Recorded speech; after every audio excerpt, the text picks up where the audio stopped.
Now I have a slightly stupid theory. Stay with me. I think that Factorio is one of the best ways to learn workflow orchestration. Not because it teaches you how to use a tool like Kestra directly, obviously it doesn't do that, but it teaches you the exact same fundamentals. You start by doing everything manually. You have to go do it all yourself. You find that frustrating, so you figure out how you can sort of simplify some of those steps. You automate one thing, that creates new problems, and before you know it, you need infrastructure, visibility, and better ways to scale. Which is how I think a lot of teams end up discovering orchestration. They don't look for it, it sort of just ends up in front of them and going, we have this problem and it's called orchestration. How can we solve it? Just in the Factorio case, there's more conveyor belts and less Slack messages. And if you don't believe me, even Shopify's CEO is such a fan of Factorio that even Shopify employees can expense it because he thinks it's such a valuable learning experience. So what actually is Factorio, and is it really the same as workflow orchestration? Now, Factorio is a construction/automation simulator game. You begin by mining coal, ore, and stone until you can start crafting things with these resources. As part of that crafting, you can also craft machines that will then help you get more of these resources and convert them into different things. This is kind of similar to how a data pipeline might begin. At first, you're manually fetching the data, then you've written a script to transform the data,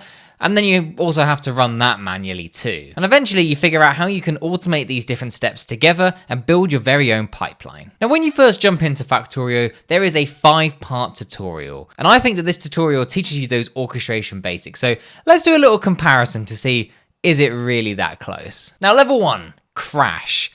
In this first level, the player is tasked with mining some resources, which are needed to be able to craft and place a burner mining drill and a stone furnace. What does that mean exactly?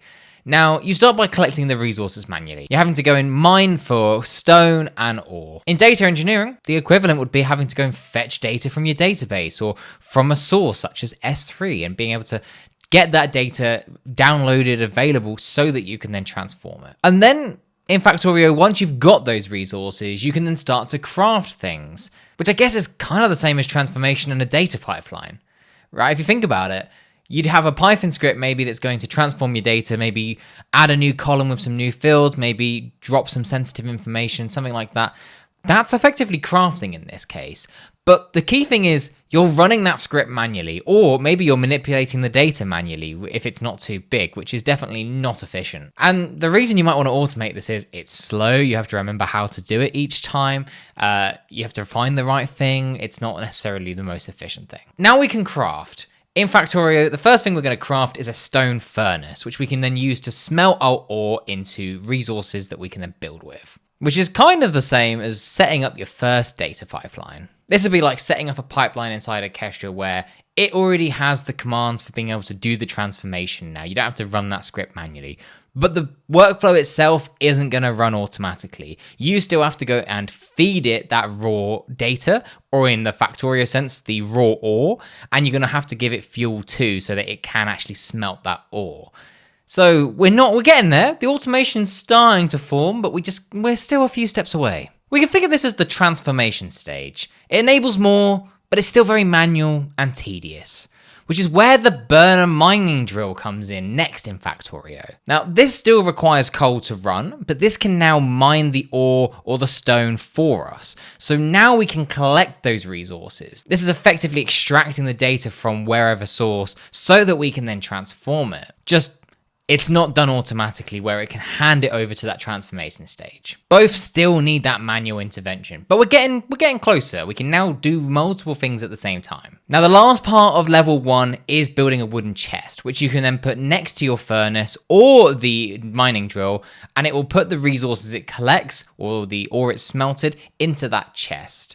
So it can sort of start moving it, but it can't quite move it from one, important stage to another. Because in an ideal world, right, we'd have the drill be able to collect ore and coal, and it could pass that automatically to a furnace. I think there's some similarities, but we're still missing that automation part of a data pipeline, which is where level 2 comes in. Now in the second level, the player is tasked with building some more furnaces and mining drills. We're expanding the pipeline here.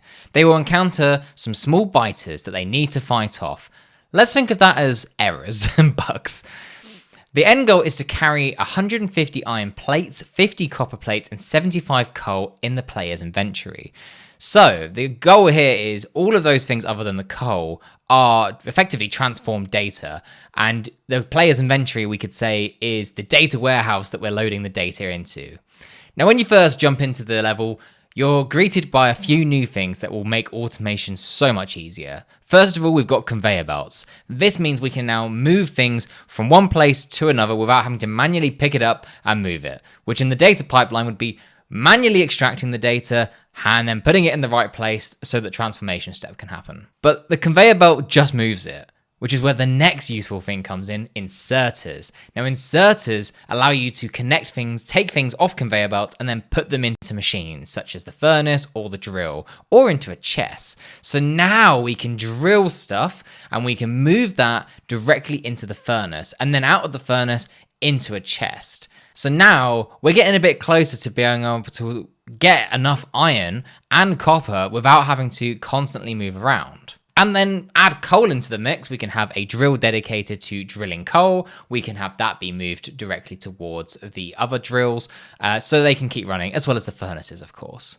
But I did mention there were enemies involved now. As you're trying to build up all these automations, you get these little things called biters that come up and try and break those automations. And you could think of that as the problem with data engineering is as you expand that automation, you might now face some errors. And so that is where you need error handling to help manage it, whether that's to alert you that something's happened, or in Factorio, let you know that someone's attacking one of your drills, or, putting in some extra resilience. So being able to put retries in so that if it does fail, it can retry a number of times, or an SLA. So if it's running for too long, to cancel that task in case it's got stuck.